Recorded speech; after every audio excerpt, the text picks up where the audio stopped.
Hi folks, Andy here from Andy Makes Me Photography and Photo Tour Bruges.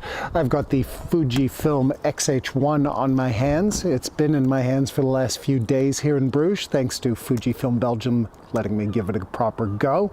And I thought I'd just give you some quick impressions, because I think a lot of us who are Fujifilm shooters are going to be looking at this camera. It is obviously very similar to the X-T2, which is a beautiful stills camera that I own. It's recording right now, or I'd have it in my hand. But as far as the XH1, you know, what do I think and where do I think it might be interesting towards getting one? Well, first off, it is different than the X-T2 primarily, and I think for what a lot of us are looking at this camera for the fact that it has IBIS anti-shake sensor. That means that as we're moving the camera in our hands, if it's low light, if it takes a little longer, then we have the sensor moving around with us, compared to what Fujifilm's been doing traditionally with putting it in the lens, but not in every case. I think this is a very, very exciting feature. And I gotta say, you know, I really found it useful. I'm hitting my 40s, the shakes are coming in a little bit. I get into low light, and even in my 20s, I'd lose some shots to this being, you know, non-stabilized. And as you can see, I've got the 16 to 55 2.8 lens on here. And as beautiful as this lens is, it doesn't actually have stabilization on the lens. So if I'm using this in a low light environment, or, you know, feeling my age and getting a bit shaky, like when these cars pass by, you can imagine I'm really, really happy to have that anti-shake function in there right on the sensor. And it must be said also, if you have lenses that have iOS, the anti-shake system, on the lens, then they work in conjunction. It works different with different lenses. For example, I've been using the 80mm macro. It only uses one of the axes of stabilization. And if you put one of the other lenses on there, you could get 3 or even 5 supports on the axis stabilization in conjunction with the lens. Now, I think we all know all that. How does it work in real-time, real-world use for old Andy? Like I said, I think it works great. I think I see it while I'm shooting it. I've certainly seen a couple shots that normally might be a little bit shaky and have been saved by what I reckon must be the IBIS. And I think it works. So as far as that goes, the main feature that I think the XH1 is interesting for, I definitely like what I'm seeing. Next to that, I think we can talk about a few things. I mean, fundamentally, when you look at it next to the X-T2, you're only going to have a couple of features that really stand out as different. One of which I think is worth mentioning certainly is the touchscreen factor that you get on the XH1. That means if you are shooting low from the hip, doing some street, whatever, you can use the touchscreen to either autofocus, get your area spot metering, or just fire away on a shot as soon as it thinks it's got focus. And I gotta say, it's really responsive. I also noticed the touchscreen is very viewable outside, so that's real nice. You know, bright sunny day, I can still see what I'm doing. And also being a touchscreen, it incorporates a couple of swipe gestures. So if you want to look at your histogram, if you want to look at your leveler, all that is a couple swipes away, and it's very accessible and it works real well. On the touchscreen, I guess, if we're going to hit a negative, something I've just found, and maybe it's just part of this being a new release and there's a firmware fix coming, but I did notice sometimes when I had the AF mode, the autofocus on the touchscreen, and then I put it up to the eye, the sensor would catch in beautifully as far as changing to the EVF, but I did notice that sometimes my nose would sometimes knock that screen, and even though it should be off, I was getting different focus points. So hopefully something for a firmware fix, but do look out for it if you have an XH1 and your schnoz is getting in the way, all right? Now, what else can I say about the XH1, especially in comparison to the X-T2? I think if we're going to talk about anything else before we get into like really niddly-piddly stuff like anti-flicker features and that, I think it is very interesting that the viewfinder is just a little bit sharper, a little bit brighter, and a little bit more responsive. Apparently, and I'll put some specs under here to say exact, but the X-T2 has about 2 million pixels in there, and the XH1 has about 3 million pixels in there. So that's, I think, a very, very interesting feature, and I noticed it while I was working. Another thing I noticed, obviously, is this big fat grip. It's not optional on the XH1 like it is with the X-T2, where you can mount a grip on the side. That, I'd say, is basically because of the extra tech involved, you know, putting in IBIS, putting in maybe a little more autofocus and all those other little features. But fundamentally, I liked it.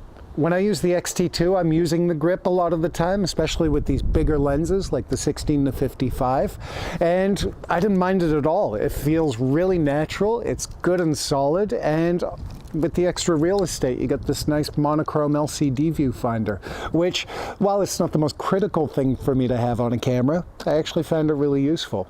Almost so useful that I found I lost my favorite dial compared to the X-T2 with the exposure control. I got a plus-minus button, so I lose that in the place of this screen, and I actually found myself not minding. Plus-minus button could be a little bit stronger and just maybe a little bit bigger, but it works. And that's good by me, and you know, as far as the extra grip goes, I think a lot of us can agree that it isn't that big a deal.